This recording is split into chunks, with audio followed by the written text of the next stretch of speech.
is week one of your 6 weeks to fit, and I'm here to support you every step of the way. I have a little sweat dripping off the top of my hat because I just finished my 1 hour cardio. I just finished my 1 hour cardio. So, how do you be successful for 6 weeks to fit? Week one. You only want to focus on week one week at a time. So, this is week one.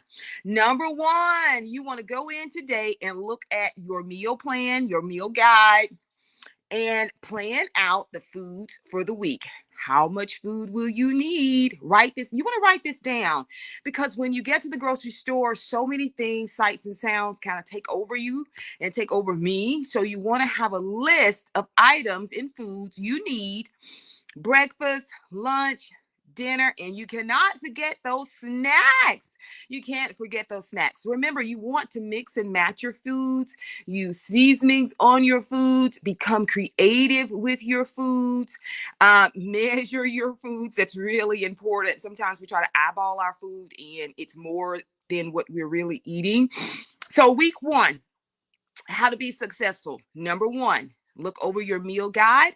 Write out your meal plan for the week. Write out the foods that you're going to need to go shop for the week. Number two, if you're like me, you want to save time in the kitchen. So I encourage you to batch cook. What is batch cooking? It means to make a large quantity at one time. So, you know those silver pans we use around Thanksgiving and Christmas and holidays? Grab one of those silver pans. It's like a 4 by 19 pan or a 14 by 9 pan, and spray it with some non-stick spray. Cook your chicken legs, chicken breast, turkey, whatever you're cooking, chops, and make a lot of it at one time.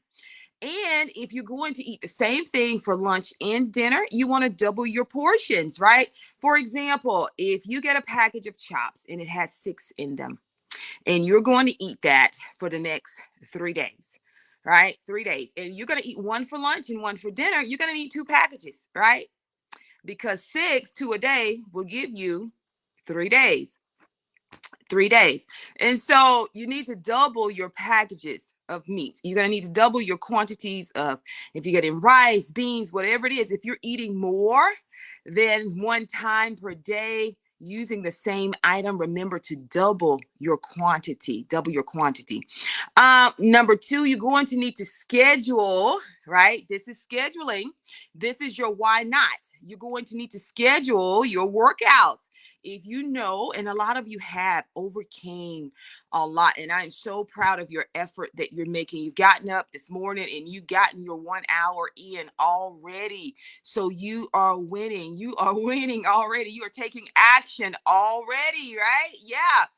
So you are kicking off week one. Schedule your workouts. That's going to be really, really important to schedule your walks. Yeah, schedule your walks, and your workouts are already scheduled for you. Okay, and so take some time today to hit the grocery store. It's important because tomorrow we start working out again. Tomorrow is upper body day, and I look forward to seeing you in the studio. Some of you have already booked for in the morning. And so we'll be using benches in the morning, upper body day. So go ahead, and if you need that protein, grab your protein for the week. Whatever you need, the first step is to plan. You know what you want. You know what you want. Now you need a plan and how to overcome those why nots. And I had to overcome a why not this morning because I didn't get my clothing out last night. I'm like, oh my God, I just getting later and later and later. Couldn't find my black hat. I had to find this blue hat. All kinds of things came up this morning. However, I overcame and ran. I still ran. I ran a little later, but I still got it done. So that's going to be important for week one. This is week number one. Week number one. And don't forget to get something to drink too. Remember to grab what you need to drink. That's important. That's important. See you in the studio on tomorrow.